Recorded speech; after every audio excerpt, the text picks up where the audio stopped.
آج میں ایک ایسے نئے شاعر پر گفتگو کرنا چاہ رہا تھا جنہیں میرے خیال میں جن پر زیادہ گفتگو نہیں ہوئی یا جن پر جیسا لکھنا چاہیے تھا ویسا لکھا نہیں گیا۔ یہ خواہش میری بہت پرانی ہے، لیکن بس اللہ کو منظور یہی تھا کہ کچھ تاخیر ہو جائے اپنے اظہار رائے میں۔ تو اب یہ جو صاحب ہیں جن کی شاعری کا ایک نیا مجموعہ ابھی آنے والا ہے نون کے عنوان سے، تو یہ ابو طالب انیم صاحب ہیں، اور یہ جو ہیں یوں سمجھیے کہ بعض لوگ ہوتے ہیں کہ جو پہلی مرتبہ ملیں تو یوں لگتا ہے کہ جیسے یہ دروازے سے نہیں آئے ہیں، میرے اندر سے باہر آ کے کھڑے ہو گئے ہیں۔ تو اس طرح مجھے پہلی ملاقات میں محسوس ہوا، اور دوسرے یہ کچھ عجیب باتیں سی بھی محسوس ہوں جو اس لیے کر رہا ہوں تاکہ ان کی شاعری کے پیچھے جو شخصیت ہے وہ بھی سامنے آ جائے، اور یہ ان شاعروں میں سے ہیں جن کی شاعری پوری کی پوری ان کی شخصیت کا اظہار ہے، بلکہ یوں کہہ لیں کہ ان کی شخصیت کا اظہار بھی ہے، اور وہ ایسا اظہار ہے جس میں اخفاء کی لہریں اٹھتی رہتی ہیں، خود کو ظاہر کرتے ہیں خود کو چھپا لینے کی قدرت کے ساتھ۔ تو جب یہ مجھے پہلی مرتبہ ملے لاہور میں تو میں بہت تکلیف میں تھا، وہ بستر پہ ہی تھا اور درد کی شدت تھی۔ تو یہ شہزاد احمد صاحب کے ساتھ تشریف لائے اور مجھ سے فرمائش کی کہ ان کا جو پہلا مجموعہ ہے اس کا عنوان الف ہے۔ تو فرمائش تو پہلے کر رکھی تھی، تو غالباً میں نے انہیں کہا کہ آپ آ کے لکھ لیں، میں بول دیتا ہوں۔ تو یہ آئے تو میں نے بولنا جو شروع کیا تو میرا خیال ہے کہ اگر شہزاد احمد یاد نہ دلاتے کہ بھئی یہ فلیپ کی عبارت ہے، یہ مقدمہ نہیں ہے، تو میرا اندازہ ہے کہ میں پورا مضمون بول دیتا۔ تو لیکن بہرحال وہ ایک مجبوری تھی کہ فلیپ کی عبارت بنانی تھی۔ تو اس کے بعد سے میرے اندر ان کے ساتھ تعلق کی کچھ ایسی نہایت پرائیویٹ اور دوسرے کے لیے پراسرار جہتیں پیدا ہو گئیں کہ میں آج بھی نہیں سمجھ پایا کہ وہ کون سا جذب تعلق ہے جس نے مجھے ان سے اس طرح جوڑ دیا ہے کہ لگتا ہے کہ ان تک بات پہنچانے کا واحد ذریعہ خاموشی ہے، ان تک آواز پہنچانے کی واحد شرط ناقابل عبور جسمانی فاصلہ ہے۔ تو کبھی مجھے ایسا لگتا رہا کہ یہ میرے لیے ایک خیال ہیں، ایک قیمتی خیال۔ تو جیسے ذہن اپنے قیمتی خیال کو محفوظ رکھتا ہے، اور نہ صرف محفوظ رکھتا ہے بلکہ اسے اپنے کچھ اور خیالات میں مدغم بھی کرتا رہتا ہے، اپنے دیگر خیالات کو اس سے منسوب بھی رکھتا ہے۔ تو اس طرح کا جیسے یہ میرے لیے ایک خیال تھے، خیال ہیں اور اس کے ساتھ ساتھ ہی آدمی کے اندر جیسے کچھ احوال ہوتے ہیں جو شخصیات کی وجہ سے اس میں منتقل ہوتے ہیں، یا یوں کہہ لیں کہ آدمی کے تعلق کی ایک سطح ایسی ہوتی ہے کہ جہاں آپ کا دوست آپ کے حافظے میں نہیں رہتا، بلکہ آپ کی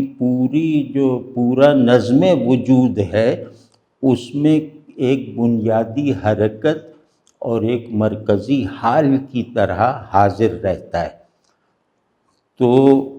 یہ صاحب میرے لیے اس طرح کے ہیں۔ تو اب ان کی شخصیت بھی ظاہر ہے، ان کی شخصیت ایسی ہوگی نا، جبھی تو مجھ پہ یہ اثر پڑا۔ تو آج انہوں نے میری درخواست پر مجھے اجازت دی کہ میں ان کے اس کتاب کو، جو شاید اب طباعت ہو چکی ہے یا نہیں، بہرحال وہ اس پہ کچھ لکھ دوں۔ یہ درخواست میں نے کی تھی، تو انہوں نے منظور کر لی۔ تو پھر وہ کچھ ایسے موانع پیش آئے کہ وہ دیباچہ تو میں نہ لکھ سکا، یا مطلب اس نہ لکھ سکنے کی ذمہ داری مجھ پر نہیں ہے، لیکن بہرحال وہ لکھا نہ جا سکا کسی بھی وجہ سے۔ تو اس کا ایک فائدہ یہ ہوا کہ پھر میں نے طے کیا کہ جس طرح میں اپنے پسندیدہ شاعروں پر گفتگو کرتا ہوں، اور تو اسی طرح میں ان پر بھی اسی طرح مطلب گفتگو کروں۔ تو یہ ممکن ہے کہ رسمی دیباچے سے زیادہ ہو۔ تو اب میری مطلب ان کے تعارف سے میری مراد یہ تھی کہ ان کی شخصیت میں موجود کچھ ایسی کورسپونڈنس کا اندازہ ہو جائے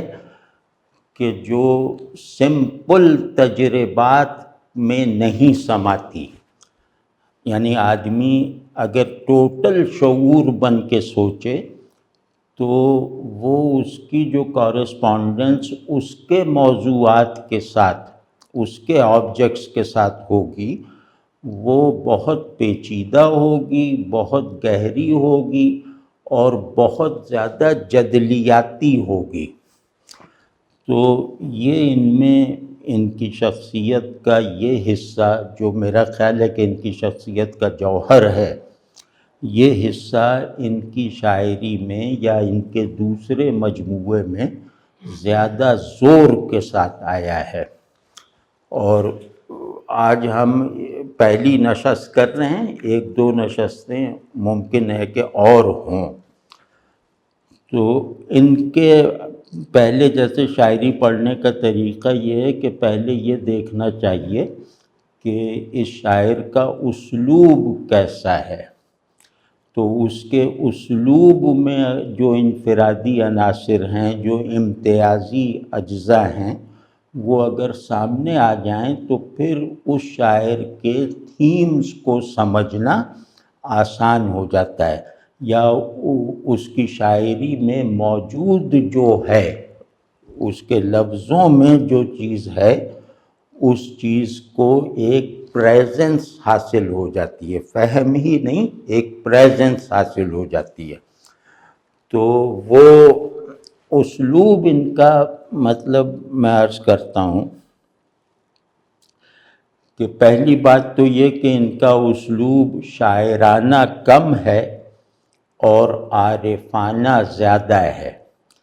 اب یہ چیز جو ہے یہ چھوٹے آدمی کے لیے نقص ہے اور بڑے شاعر کے لیے کمال ہے۔ تو کہ شاعرانہ اسلوب نہ ہو، عارفانہ ہو، تو یہ بات جو ہے،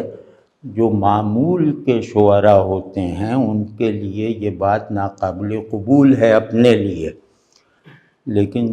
جو بڑی روایت شعری کی خبر رکھتے ہیں، اس کا ذوق رکھتے ہیں،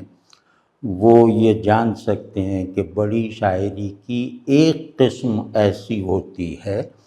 جو شاعری کے تکنیکی اور فنی سانچوں کو توڑ کر ظہور میں آتی ہے۔ تو جیسے رومی تھے، رومی کے مثنوی دیکھ لیں یا دیوان دیکھ لیں، دونوں میں ان کا اسلوب شاعرانہ نہیں ہے، بلکہ اسے شاعرانہ کہنا جیسے بدتمیزی لگتی ہے۔ اور شعر سے جو کچھ ہم طلب کرتے ہیں یا کر سکتے ہیں، تو وہ سب چیزیں رومی اپنے غیر شاعرانہ آہنگ اور اسلوب کے ساتھ اتنی زیادہ اپنے قاری اور سامع میں منتقل کر دیتے ہیں کہ اگر وہ صرف شاعر ہوتے تو وہ پیشنز، وہ معارف، ویسا تخیل اظہار میں نہ آ سکتا۔ تو ان معنوں میں عرض کر رہا تھا کہ ان کا اسلوب شاعرانہ کم ہے، اور اس میں بھی مطلب اس کی تھوڑی سی تفصیل کر دوں کہ جیسے ہم شاعروں کو دیکھتے ہیں، اور یہ شاعری میں بہت ہی بنیادی چیز ہے کہ ہم قدرت کلام دیکھتے ہیں کہ یہ جو شاعر ہے یہ قادر الکلامی رکھتا ہے یا نہیں۔ تو قدرت کلام کو دیکھنے کے لیے ہم پہلے یہ کرتے ہیں کہ اس کو لفظ پر اس کو کیسا تصرف اور تسلط حاصل ہے، اور لفظوں میں یہ کیسی کیسی نئی نسبتیں پیدا کر دیتا ہے، اور ان نئی نسبتوں میں کچھ ایسی ہوتی ہیں جس سے پتہ چلتا ہے کہ یہ شاعر بڑا فنکار ہے، بڑا کرافٹس مین ہے۔ تو یہ جو تکنیکی نسبتیں ہوتی ہیں، فنی نسبتیں ہوتی ہیں، یہ شعر کی جمالیاتی معنویت میں اضافہ کرتی ہیں۔ تو لیکن ان کے یہاں وہ نہیں ہیں۔ تو اب بظاہر اتنا فقرہ جو ہے وہ تو جیسے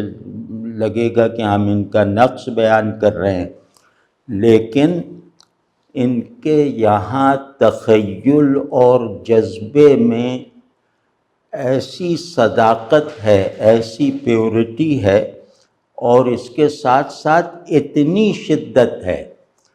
کہ انہیں جیسے شاعری کے عمومی محاسن کی ضرورت نہیں ہے، یعنی گاڑی زمین پہ چلانی ہو تو پہیے ہونے چاہیے، لیکن راکٹ ہو تو اس میں پہیے نہیں ہوتے۔ تو اس طرح ہوتی ہے بات شاعری۔ تو ان کا جو ہے یہ جو بات میں نے عرض کی کہ ان کے تخیل میں شدت اور صداقت اور پیورٹی اور جذبے میں بھی، پیشنز میں بھی، تو یہ بہت نادر بات ہے، اور جذبے اور خیال کو یکجان کیے رکھنا، کسی ایک کو دوسرے پر غالب آئے بغیر، یہ چیز صرف نری قدرت اظہار پر دلالت نہیں کرتی، بلکہ اس کا قدرت اظہار سے زیادہ تعلق نہیں ہے۔ اس کا تعلق یہ ہے کہ اظہار کی کفالت کرنے والا جو ایک نظام شاعر کے اندر خیال اور جذبے کی شکل میں چل رہا ہے، وہ جو ہے وہ اظہار کو جیسے طے کر دیتا ہے اپنے، اور وہ اظہار کا جو حسن ہے اس کو بھی اپنے لیے قبول نہیں کرتا۔ یہ بات یاد رکھنے کی ہے کہ جو بڑی بات کہنے والا ہوتا ہے وہ اپنی بات کو سادگی سے کہہ دیتا ہے، اس میں لفظوں کے اندر چھپی ہوئی جو ایک وہ مشاطگی ہوتی ہے، لفظوں سے بیوٹیفائی کرنے عمل عمل ہوتا ہے، وہ بالکل نہیں ہوتا، کیونکہ اسے اپنی پیورٹی کی بھی حفاظت کرنی ہے۔ تو ان کے یہاں بھی وہ نہیں ہے۔ اور دوسرے یہ کہ پیورٹی اور پیشن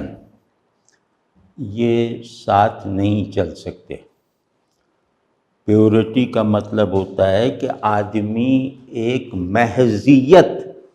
ایک مطلقیت کی فضا میں ہے، آدمی اضافتوں اور نسبتوں سے ماورائی کی حالت میں خود اپنے آپ سے جدائی کے ماحول میں وہ چیزوں کو، وہ کسی ایک چیز کو پرسیو کر رہا ہے،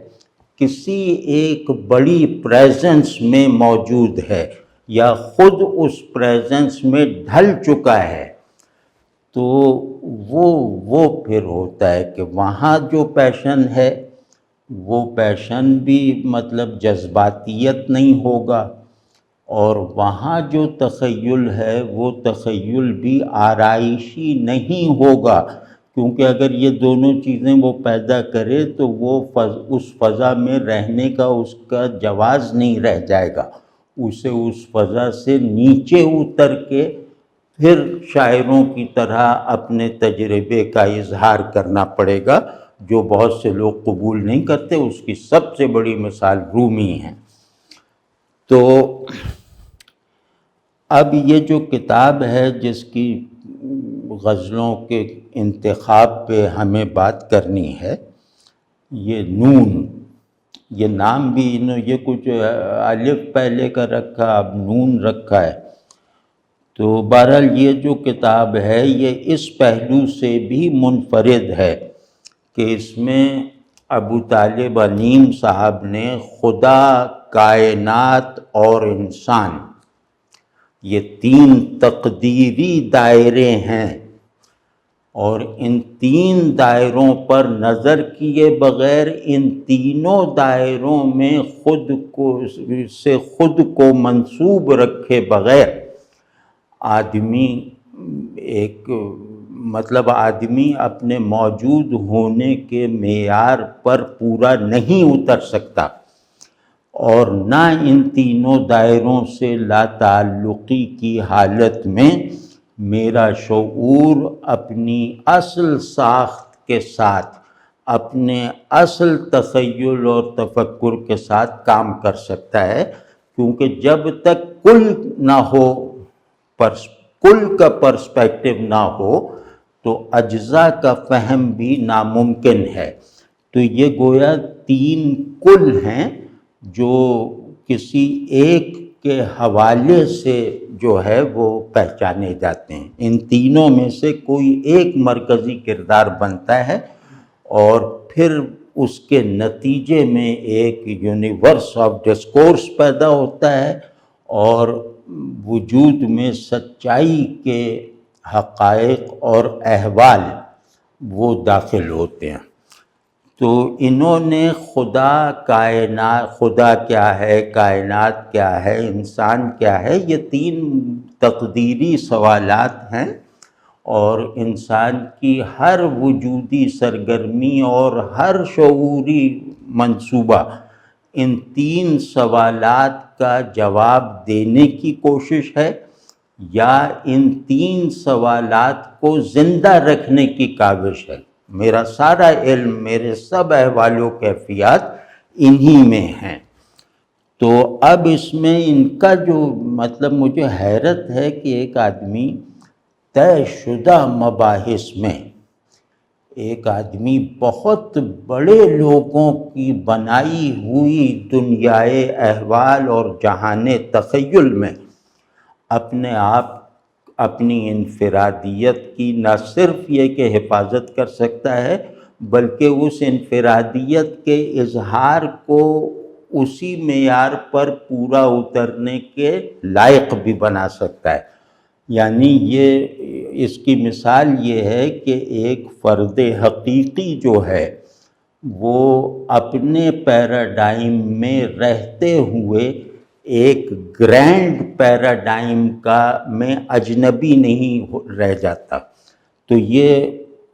کلاسیکی اور روایتی پرسپیکٹو سے بالکل الگ ہو کر ان تین دائروں کی سیر کرتے ہیں، لیکن اس سیر میں حقیقی پن اور سچائی اور شدت ایسی ہے کہ وہ انہیں جس دائرے میں وہ جس یونیورسل میں وہ اپنی پرٹیکولرائزیشن پر اصرار کر رہے ہیں، وہ اجنبی نہیں معلوم ہوتی۔ یہ بڑا کام ہوتا ہے، اپنی انفرادیت کو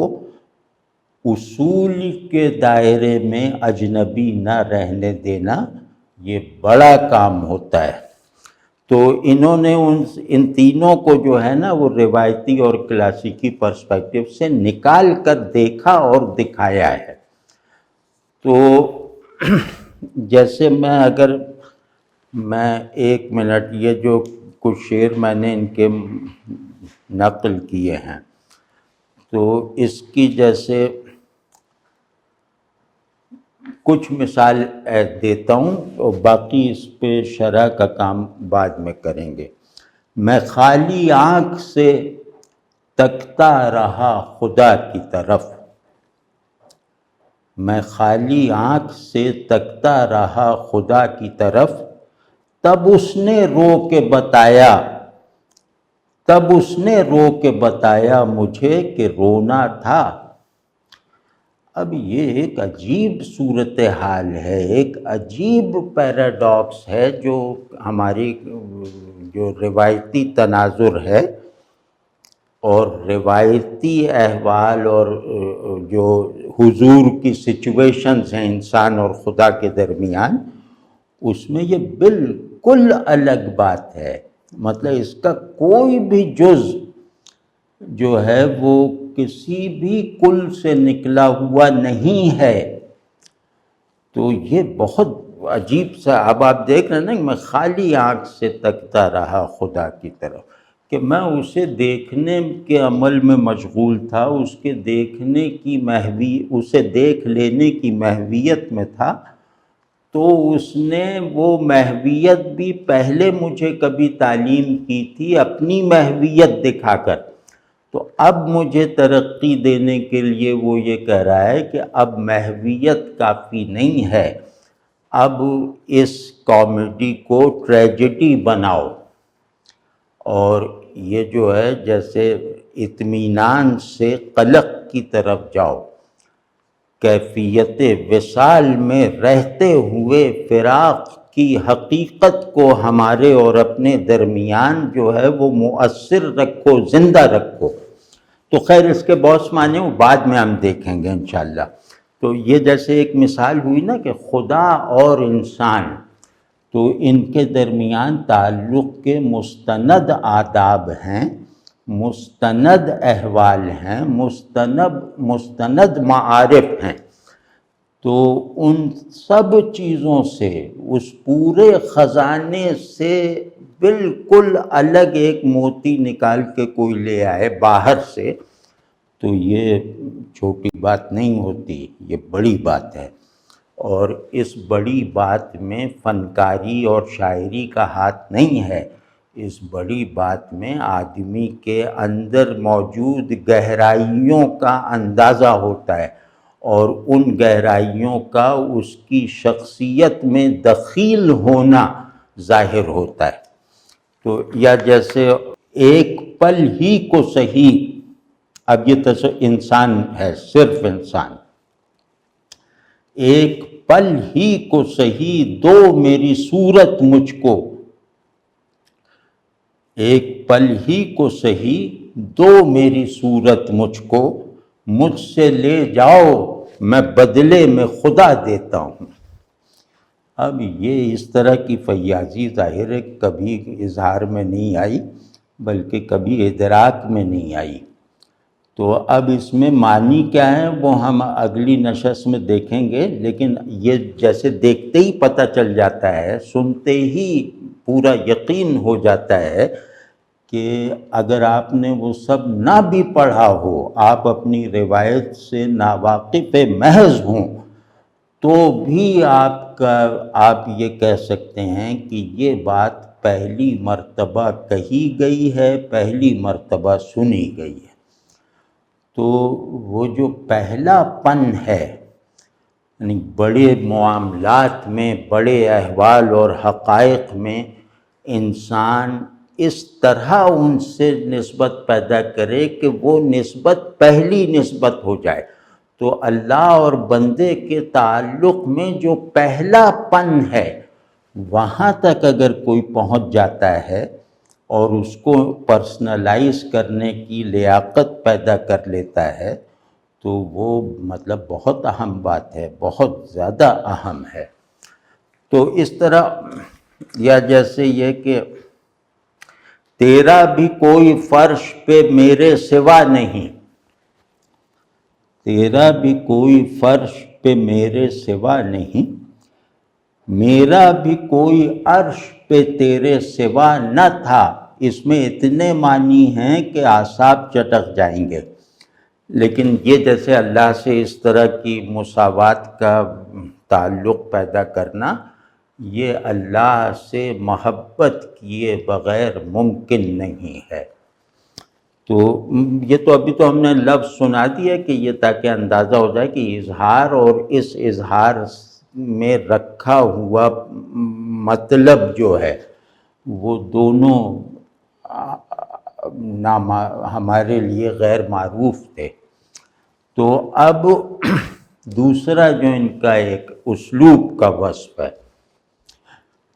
وہ ہے کہ شاعری ہے لفظ کا غلبہ اس کے معنی پر۔ شاعر وہ ہوتا ہے جو معنی سے لفظ کی مغلوبیت کو ختم کرتا ہے۔ تو جو شاعر بھی لفظ کو معنی پر یعنی اس کے معنی پر، اس میں موجود معنی پر غالب کرتا ہے اور تو وہ بڑا شاعر ہوتا ہے، جیسے میر وغیرہ ہے۔ تو ان کی جیسے میں نے عرض کیا کہ ان کا اسلوب شاعرانہ ہے ہی نہیں، تو یہ دوسرا کام کرتے ہیں اور وہ بھی مطلب بہت آدمی کو کھینچتا ہے کہ جس کا ذوق جمال اس کے ذوق حق سے جڑا ہوا ہو تو وہ پھر شاعری وغیرہ اس سے بہت پیچھے رہ جاتی ہے۔ تو جو بھی جمال کو حق کے پرسپیکٹو سے یا حق کو جمال کے پرسپیکٹو سے دیکھتا ہے اور ان دونوں میں جو ہے وہ جدائی نہیں پیدا ہونے دیتا، تو وہ اس کا جو بھی اظہار ہوگا اپنے کسی تجربے اور مشاہدے کا، تو وہ اس میں معنی لفظ پر غالب رہے گا، کیونکہ وہ معانی اتنے اچھوتے اتنے بڑے ہوتے ہیں کہ اس کے لیے لفظ بنا نہیں ہے۔ تو یہ جو پہلے موجود معنی دینے والے کچھ ایجنٹس کو اپنے ان ناقابل اظہار حقائق اور معارف اور احوال کو بیان کرنے کا مجبوراً ذریعہ بناتے ہیں، تو اس عمل میں انہیں لفظ کو مغلوب رکھنا پڑتا ہے معنی سے، تو آبجیکٹ کو مغلوب رکھنا پڑتا ہے اس کے کانٹینٹ سے۔ تو ان کے ہاں یہ عمل ایک عام ہے، ان کے اسلوب کا حصہ ہے۔ اور پھر یہی نہیں کہ معنی کو لفظ میں معنی کے لیے لفظ کو تحلیل کر دیتے ہیں، یہ معنی ابھی جب ہم آگے بڑھیں گے تو معنی لفظ اور حقیقت ان میں کیا فرق ہے وہ بھی دیکھیں گے۔ تو بہرحال معنی کو حقیقت سے جوڑنے کے لیے ابو طالب نیم خود معنی کو ڈی کنسٹرکٹ کرتے رہتے ہیں، متعین نہیں ہونے دیتے، اور وہ معنی جیسے مفہوم بن کے متعین ہو جاتا ہے تو اس کا مفہوم بن جانے کا عمل ایسا لگتا ہے کہ میں نے اس کو کرپٹ کر کے سمجھا ہے، یعنی معنی یہ متکلم مفہوم بن کر کمتر ہو جاتا ہے۔ تو یہ جو ہیں یہ اس لیے معنی کو ڈی کنسٹرکٹ کرتے ہیں تاکہ یہ پورا کا پورا مفہوم بنانے کی عادت سے ماورا ہو جائے، یہ مفہوم بننے سے بلند ہو جائے اور یہ ایک پریزنس کی طرح منتقل ہو، ایسی پریزنس جس کو اپریشیٹ کرنے، جس کو جذب کرنے میں ذہن محض ایک کردار ادا کرتا ہے، باقی کردار آدمی کا وہ وجودی وفور ہے جو اس کے شعور کی سیرابی کا واحد چینل ہے۔ تو یہ لگتا ہے کہ یہ چیزوں کو اس وفور میں داخل کر کے پھر ذہن کو بھی اس سے شرابور کرتے ہیں، دل کو بھی اس سے سیراب رکھتے ہیں۔ تو یہ بڑی بات ہے، اور یہاں بھی رومی امام اعظم ہیں اس بات کے کو معنی اور لفظ دونوں کو توڑ پھوڑ کر دیتے ہیں۔ اور یہ جو ابھی عرض کیا تھا کہ خدا، کائنات اور انسان، اس پہ کچھ بات کرتے ہیں کیونکہ یہ ان کی شاعری کا مغز ہے۔ تو ہماری یہ ایک تقدیری تثلیث ہے، تو ہماری روایتی میں نہیں، یعنی اردو، فارسی، عربی کی روایتی میں نہیں، بلکہ تمام روایتوں میں بڑی شاعری، حکیمانہ شاعری ہوتی ہے، اور اسی تقدیری تثلیث کو خدا، انسان، کائنات، اس کو فکر و خیال اور جذبہ و حال کا موضوع بنا کر وجود میں آتی ہے۔ تو یہ روایت ہمارے یہاں بھی، اور ہر جگہ آپ لیٹن روایت میں بھی دیکھیں، جرمن میں بھی دیکھیں، ہر جگہ یہی ملے گا، کیونکہ یہ بڑائی کی واحد بنیادیں ہیں۔ یعنی نہ خیال میں بڑائی پیدا ہو سکتی ہے اس تثلیث سے نسبت پیدا کیے بغیر، اس تثلیث کو ربط دیے بغیر، اور خود کو اس تثلیث سے وجودی طور پر بھرا پورا اور شعوری طور پر روشن رکھے بغیر کوئی بڑا کلام، کوئی بڑا ادراک وجود میں آ ہی نہیں سکتا۔ تو یہ روایت ہمارے یہاں اقبال پر ختم ہو گئی تھی۔ اقبال نے جو ہے وہ اس تثلیث کا جو مطلب، یہ ایک تثلیث ہے خدا، انسان، کائنات، تو اس میں مختلف لوگوں نے اس کا مرکزی کردار، کسی نے خدا کو بنایا، کسی نے کائنات کو، کسی نے انسان کو۔ تو اس مرکزی کردار کا مطلب یہ ہے کہ اگر خدا کو اس کا مرکز بنایا تو اس کا مطلب یہ ہوگا کہ اب خدا میرا پرسپیکٹو بن گیا ہے ذہنی اور طبعی اور قلبی تعلقات کی پوری اسکیم کا۔ تو پھر میں ہر چیز کو خدا کے حوالے سے دیکھتا ہوں۔ تو اقبال نے اس روایتی تثلیث میں تو خدا تھا اس کا مرکز، لیکن اقبال نے پہلی مرتبہ اس تثلیث کا مرکزی کردار انسان کو بنایا۔ یعنی انسان کا مطلب وہ خود نہیں، یا کوئی ایک آدمی نہیں، یا نوع انسانی بھی نہیں، بلکہ انسان باعتبار حقیقت کو، جس کی حقیقت اس میں فنکشنل ہے، جس کا آئیڈیل اس میں ایکچوالائز ہو چکا ہے، اس انسان کو، یعنی اپنی خودی کی تکمیل کر لینے والے انسان کو انہوں نے اس تثلیث کا مرکز بنایا ہے۔ اب وہ خدا کو بھی اسی حوالے سے دیکھیں گے اور کائنات کو بھی۔ تو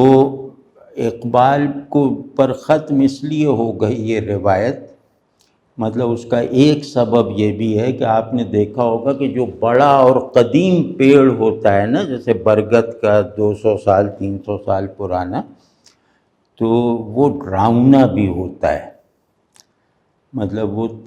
اس کی عظمت بھی دل میں بیٹھ جاتی ہے اور اس کی ہیبت بھی طاری ہو جاتی ہے۔ تو دیکھنے والے جو ہیں وہ دور دور سے اسے سراہتے رہتے ہیں، لیکن اس کے قریب جانے سے جھجکتے ہیں۔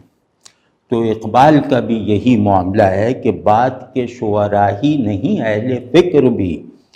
ان موضوعات کو ہاتھ لگانے سے ڈرتے ہیں، ڈرتے رہے جو اقبال سے خاص ہو چکے ہیں۔ تو جیسے یہی کہ خدا کیا ہے، اس کا جو جواب اقبال نے دے دیا، انسان کیا ہے، کائنات کیا ہے، پھر یہ تینوں کیا جو ہیں وہ ایک ہے میں سماتے ہیں۔ تو یہ اقبال کا ظاہر ہے کہ اقبال کی پوری زندگی اس پہ لگی ہے، ان کی تمام تخلیقی، تحقیقی اور فکری سرگرمیاں اسی مقصود کو حاصل کرنے کے لیے ہیں۔ تو وہ اب سب خاص ہو گیا. آپ وجود کا لفظ استعمال کریں تو اقبال کھڑے ہو جائیں گے، شعور کا لفظ کریں، خدا کا لفظ کریں، انسان، خودی، جو چاہے، جو بڑے بڑے الفاظ، ان اصطلاحات ان تین تھیمز سے جوڑتی ہیں، وہ سب اقبال سے خاص ہو چکی ہیں. تو بعد میں آنے والوں نے اسے ہاتھ نہیں لگایا. تو لیکن مطلب حیرت کی بات ہے، اور واقعی حیرت ہے کہ ابو طالب نیم جو ہیں وہ اسی دریا میں غوطہ زن ہیں جو ایک طرح سے اقبال کا ذاتی سوئمنگ پول بن چکا ہے. تو یہ بڑی ہمت کی بھی بات ہے، بڑی صلاحیت کی بھی بات ہے. اور مطلب یہ کہ ایسا لگتا ہے کہ ایک روایت جیسے اب اقبال پر ختم ہونے سے انکار کر رہی ہے، تو ابھی وہ اس کی دوسری مینیفیسٹیشن سامنے آ رہی ہیں. تو ان کے یہاں بھی انسان ہی مرکز تثلیث ہے، لیکن اقبال کی طرح انسان کامل یا انسان مطلق نہیں، بلکہ یہ خود ابو طالب صاحب خود، اور یہ خود جو ہیں یہ اس میں خود وہ ہے جو اپنے لیے بھی نامعلوم ہے. مطلب اس کو اپنے سوانح شعور کا اگلا لمحہ نہیں معلوم، اسے اپنی حیات وجود کا اگلا دن نہیں معلوم. وہ لمحے موجود کا حق ادا کرتا رہتا ہے، اپنے شعور کو بھی اس میں ڈبو کر اور اپنے وجود کو بھی اس میں بھگو کر. تو جیسے جہاں جہاں بھی یہ میں کہیں گے نا، تو میں سے مطلب ہے کہ ابو طالب نیم جن کا سن پیدائش یہ ہے، جن کا وطن یہ ہے اور وغیرہ، صرف یہ مراد ہیں. تو یہ بھی بہت بڑی بات ہے کہ ایک آدمی اپنی فزیکل انفرادیت کے ساتھ یونیورسل تھیمز کے سامنے جا کے کھڑا ہو جائے، اور ان تھیمز کا جو بھی ذہنی حاصل ہے، جو بھی قلبی نتیجہ ہے، جو بھی ان سے پھوٹ رہا ہے، اس کو وہ اپنی شخصیت میں سموئے، یا اس کے سامنے ایک شخص بن کر کھڑا رہے. تو یہ بڑی بات ہے، یہ بڑی بات ہے. اور یہ بڑی بات اس لیے بھی ہے کہ یہ اس ماحول میں ہے جہاں آدمی اپنے لیے بھی خلا بن چکا ہے. تو اب اس زمانے میں، جس زمانے میں ہم یہ باتیں کر رہے ہیں، تو ایسا شاعر نظر نہیں آتا جس نے خدا کو اس طرح اپنا موضوع بنایا ہو. اب یہ بات ذرا غور طلب ہے کہ خدا کو اس طرح موضوع، مقصود، مطلوب، منزل بنانا کہ اس کو ماننا نہ ماننا بھی ایک ثانوی چیز بن کر رہ جائے. یہ مطلب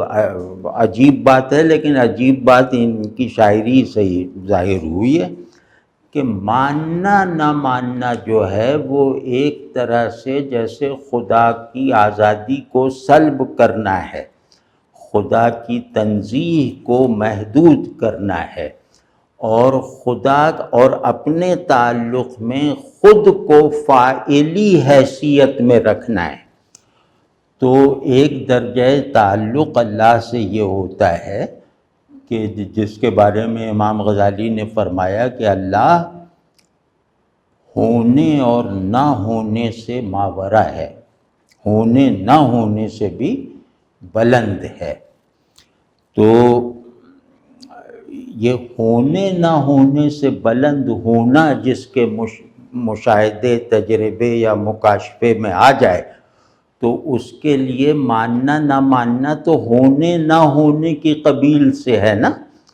تو اگر وہ ہونے نہ ہونے سے ماورائی میں اللہ کا حضور اگر فرض کر سکتا ہے، اگر تخیل میں لا سکتا ہے، اگر شدت تعلق کی وجہ سے ایکسپیرینس کر لیتا ہے، تو پھر اس تعلق میں وہ تعلق ماننے اور نہ ماننے کے پولز میں نہیں رہ جاتا، جس طرح کہ وہ ہونے اور نہ ہونے کے پولز سے ماورا ہے، تو وہ ثانوی چیز بن کر رہ جائے۔ تو یہ جو ہے یہ تعلق کا وہ وجودی منتہا ہے جو ذہن کی عادت بن جانے والے بلکہ فطرت بن جانے والے تضادات کو بھی اپنے لیے رکاوٹ نہیں بننے دیتا، بلکہ اس تضاد کے ذہن کا جو اوریجنل اور وہ کیا نام سبسٹینشیل تضاد ہے، اس تضاد کے تمام فریقوں کو، یعنی سیاہ اور سفید، لمبا اور چھوٹا، نیچا اور اونچا، یہ تضادات ہیں نا، انہی تضادات کے سے علوم کی تشکیل ہوتی ہے۔ تو خیر، تو یہ اس تضاد کے تمام فریقوں کو، یعنی تمام متضاد امور کو اس طرح استعمال کرتے ہیں یہ صاحب کہ جیسے یہ سب تضادات یا متضاد چیزیں تعلق کی اس طغیانی میں بلبلوں کی طرح اپنے اپنے حدود سے ماورا ہو کر بہتی چلی جا رہی ہیں۔ تو ایک ایسی وجودی ارج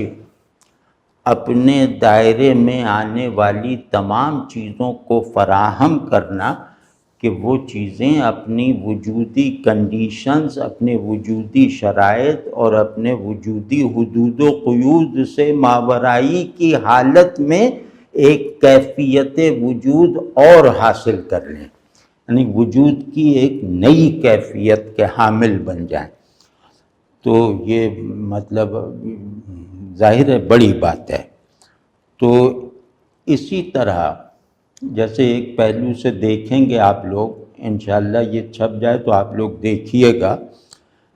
کہ انہیں روحانیت کا شاعر بھی کہا جا سکتا ہے، اس میں غلطی نہیں ہوگی،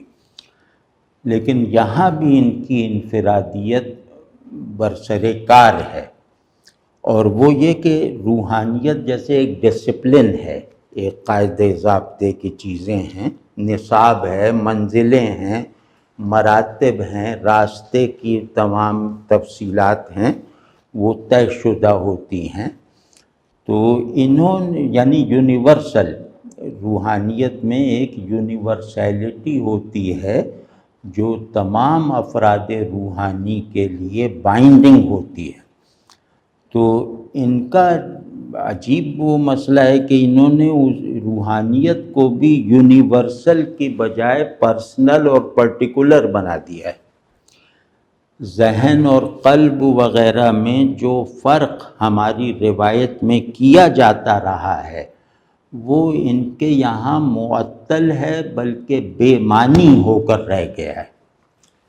یہ بات بھی مطلب بھائی آپ لوگ ذرا سا غور کیجیے گا، اس کی تفصیل بھی بڑی ہے نا۔ ذہن اور قلب میں جو فرق ہی مٹ جائے تو اس فرق مٹنے کے دو نتائج ہوں گے، ایک یہ کہ خیال اور حال میں دوئی نہیں ہے، ایک تو یہ ہو گیا۔ دوسرا جو اس کا بڑا مطلب ہے کہ روحانی پرسیپشن اور روحانی ایکسپیرینس میں قلب سے منحرف ہو جاتا ہے اور ذہن کی حد کو توڑ دیتا ہے، نہ قلب رہتا ہے نہ دماغ رہتا ہے، بس کوئی اور چیز ہو جاتی ہے۔ تو وہ بھی ان کے یہاں نظر آتا ہے۔ لفظ و معنی کی بات ہوئی نا کہ معنی کو بھی ڈی کنسٹرکٹ کرنا اور معنی کی ڈی کنسٹرکشن کے ہر مرحلے کو لفظ پر غالب رکھنا۔ دیکھیے ایک شعر ان کا دیکھیے کہ یہی بہت ہے کہ لفظ ہونٹوں تک آ گئے ہیں، یہی بہت ہے کہ لفظ ہونٹوں تک آ گئے ہیں، پہاڑ معنی کا رفتہ رفتہ ہی گرد ہوگا۔ یہ جو پہاڑ معنی کا رفتہ رفتہ گرد ہونا ہے، یہ معنی کی ڈیکنسٹرکشن کا تقاضا ہے۔ تو اور اس میں، اس شعر میں جو ان کہا ہے وہی اس کا مطلب ہے کہ حقیقت کو پانے کے لیے لفظ کا پنجرہ اور معنی کی بیڑیاں دونوں کو توڑنا پڑے گا۔ یہ ایک الگ تھیوری ہے یہ۔ تو مطلب یہ تھیوری پوری بیان ہو گئی اس میں۔ ایک مقام ہوتا ہے جس کو ذہن کو کیا نام ہے، ذہن سے دستبردار ہوئے بغیر، ذہن کو جو ہے وہ میوٹ کیے بغیر، اسے بے ہوش کیے بغیر وہ سمجھ میں نہیں آتا، مطلب وہ محسوس نہیں ہو سکتا، کیونکہ ذہن جو ہے وہ چیزوں میں ملاوٹ کرتا ہے۔ اس کا کوئی بھی آبجیکٹ اپنی پیورٹی کی حفاظت نہیں کر سکتا اگر یہ اس کی طرف متوجہ ہو جائے، اس کو اپنے اندر لے آئے۔ تو ایک سطح ادراک یا سطح تحقق، ایک اسٹیٹ آف ریئلائزیشن ایسی ہوتی ہے کہ جہاں صرف وجود ہے اور وجود ہے، یعنی وجود اپنی کیٹیگری میں، وجود اپنی کامل ترین صورت میں ایک دوسرے کے مقابل سے مراد ہے کہ ایک دوسرے کے آمنے سامنے ہے۔ وہاں دماغ چلانا بری بات ہے۔ وہاں سب چیزیں جیسے وجود میں کنورٹ ہو جاتی ہیں، حتیٰ کہ مفہومات بھی احوال بن جاتے ہیں۔ تو وہاں ظاہر ہے ذہن کی کیا ضرورت ہے؟ تو اس اسٹیٹ پر، اس مرتبے پر دیکھیے کہ یہ کیا کہہ رہے ہیں۔ مجھے بھی، اچھا یہ لفظ آئے گا مقناطیس، اب ہم لوگ تو اسے مقناطیسی کہتے تھے، لیکن اب وہ صحیح تلفظ بہرحال مقناطیس ہے، کہ مجھے